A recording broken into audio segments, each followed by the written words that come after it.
और भोग, भगवान की भक्ति और भोग। संसारी जीव की रुचि सबसे ज़्यादा किस में होती है?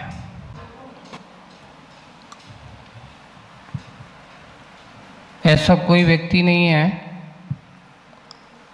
जो संसार में ना आया हो।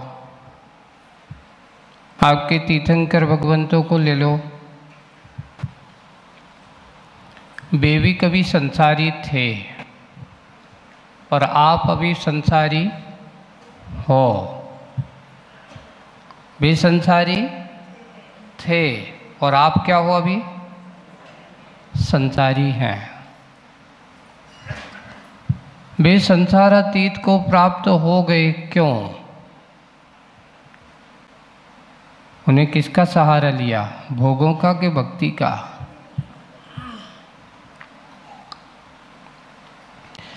भोगों का सहारा लेकर के जीवन जीने वाला व्यक्ति भव भव में भटकता रहता है और भक्ति से जीवन जीने वाला व्यक्ति कम से कम अगर अच्छे सच्चे मन से भक्ति करे, आस्था भक्ति के साथ आराधना करता है और संयम के साथ बनकर के आराधना करता हो, तो उसको फिर क्या ज़्यादा समय लगती है? तो लिखा है, अगर एक बार सच्चे मन से भगवान की आराधना उपासना करके और संयम के साथ सुमरण करके अगर आप अपने जीवन को धन्य करते हो तो ज़्यादा से ज़्यादा 7-8 भाव लगते हैं और उसके बीच में यह भाव से पार हो जाता है।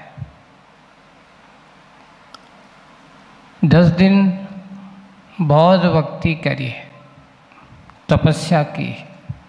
कितनी तपस्या की? रिकॉर्ड बन गया तलवाड़ा में, कितने सारे उपवास करने वाले, है ना? इतने सारे लोग उपवास की साधना करने वाले बने। बंधुओं, जीवन में उपयोगी क्या है इसको समझना हमें बहुत जरूरी है। आज आचर्षि की तोता क्यों रोता की एक बहुत अच्छी कविता है जो आज की क्लास का विषय था, और उस क्लास के विषय को आज अपन पुनः यहाँ चिंतन के विषय को बनाते हैं कि देखिए, आपका ये जीवन मूल्यवान बन सकता है, बहुमूल्य है, लेकिन कब? लेकिन यही जीवन आपका मूल्यवान बन सकता है, यही जीवन आपका 2 कौड़ी का हो सकता है। आज की कविता बहुत 39 पेज पर है, काया और माया। नाम उसका क्या है? काया और माया। काया का जीवन जीने वाला और माया का जीवन जीने वाला भोगी ही संसारी होता है। लेकिन जो इस संसार से ऊपर उठने की कोशिश करता है, इस संसार के विषय भोगों से अपने आप को ऊपर लाने का प्रयास करता है,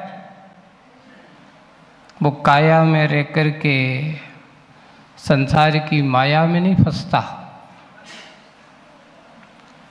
लेकिन जिसने छोड़ दिया हो, पुनः उस माया के चक्कर में फंसता है, तो उसके लिए आचार्य ने बहुत अच्छा एक उदाहरण दिया है। वह गृहस्थ जिसके पास, देखिए, वह गृहस्थ जिसके पास कौड़ी भी नहीं, जिसके पास क्या नहीं है? कौड़ी भी नहीं, कौड़ी का नहीं। वो क्या नहीं है? वो जो वह गृहस्थ जिसके पास कौड़ी भी नहीं, कौड़ी का नहीं, और वह श्रमण, दोनों के पास, क्योंकि दो ही हैं, एक श्रावक और एक श्रमण, तो वह श्रमण जिसके पास कौड़ी भी है, एक छोटी सी एक कौड़ी भी है, तो कौड़ी का नहीं, वो भी कैसा हो गया? एक के पास है तो वो कौड़ी का नहीं है, एक के पास नहीं है तो वो कौड़ी का नहीं है। एक की शोभा माया है, राग रंग है, और एक की मात्र काया त्याग संग है। सारभूत बात आपको बता दी गई है, समझ में आ गई है कि देखिए, संसार की माया और संसार की ये संपत्ति जिसके पास है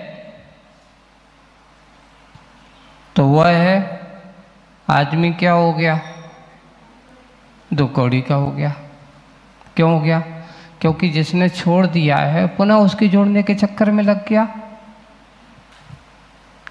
साधु संपत्ति के चक्कर में फंस गया तो उसके ऊपर विपत्ति आ ही जाती है।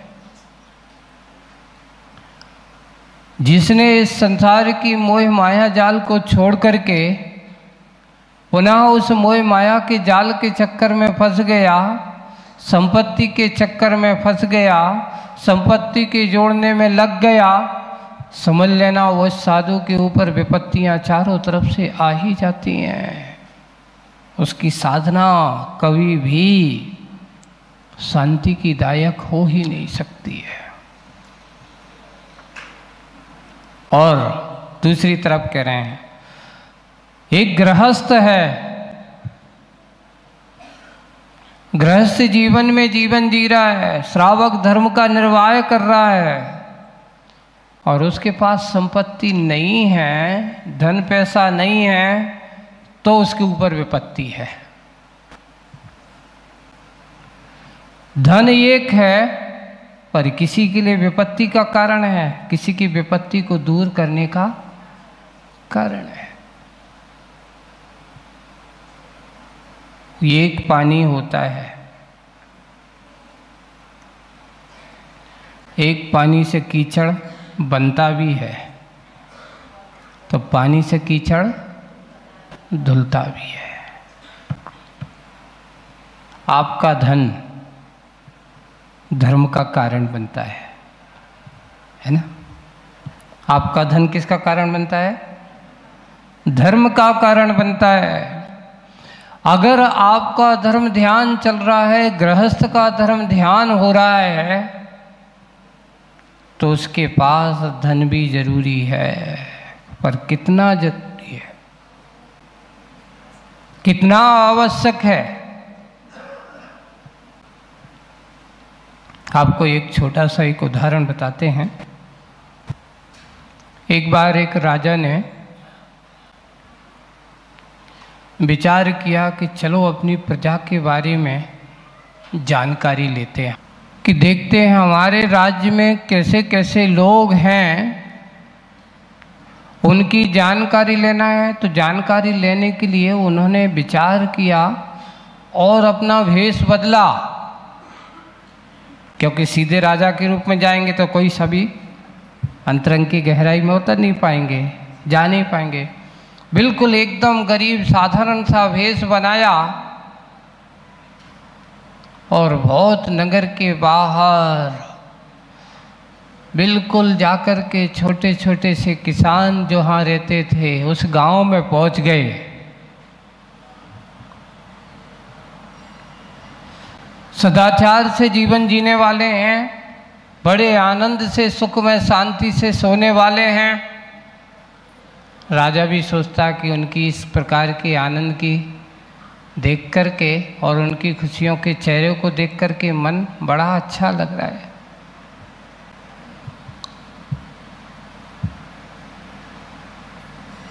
एक जगह जाकर के उसने एक किसान के घर पर गया। बड़ा आराम से जिनेंद्र भगवान, अच्छे भगवान की भक्ति करता, अपना काम धंधा करता और अपने परिवार के साथ सुख शांति से रहता। कोई बुरी आदतें उसके पास नहीं है, उसकी अपेक्षा से बता रहा हूँ।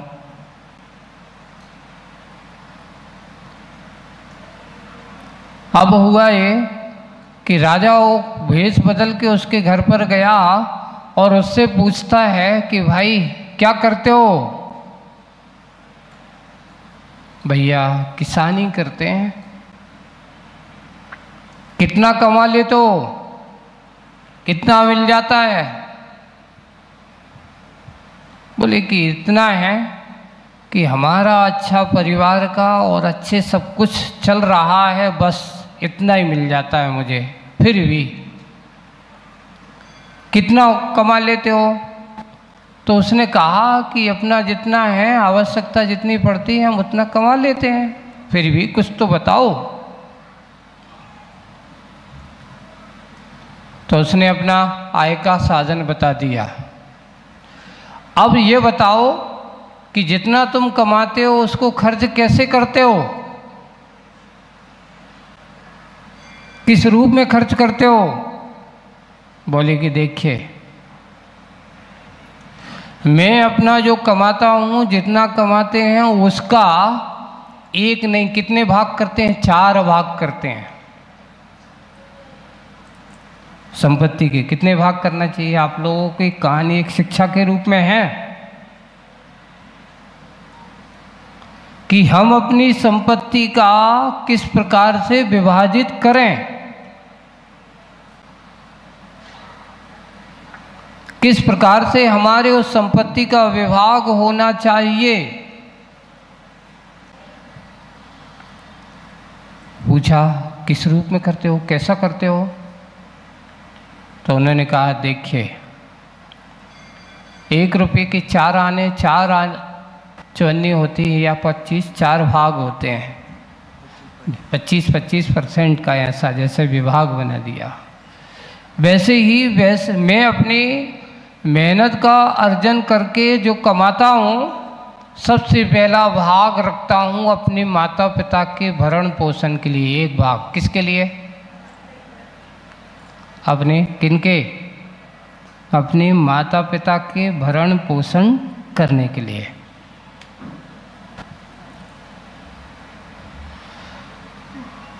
एक भाग उन्होंने ऐसा कह दिया। आप लोग सोचना, गौर करना कि अपने घर में अपने बुजुर्ग माता पिता, आज की संतानें, आज के बेटे बेटियां पैसा कमा लेते, कभी ये सोचते हैं कि मेरे बूढ़े माँ बाप हैं, पिताजी हैं, उनके लिए मुझे जाकर के देना चाहिए, उनकी सेवा परिचर्या करना मेरा क्या है?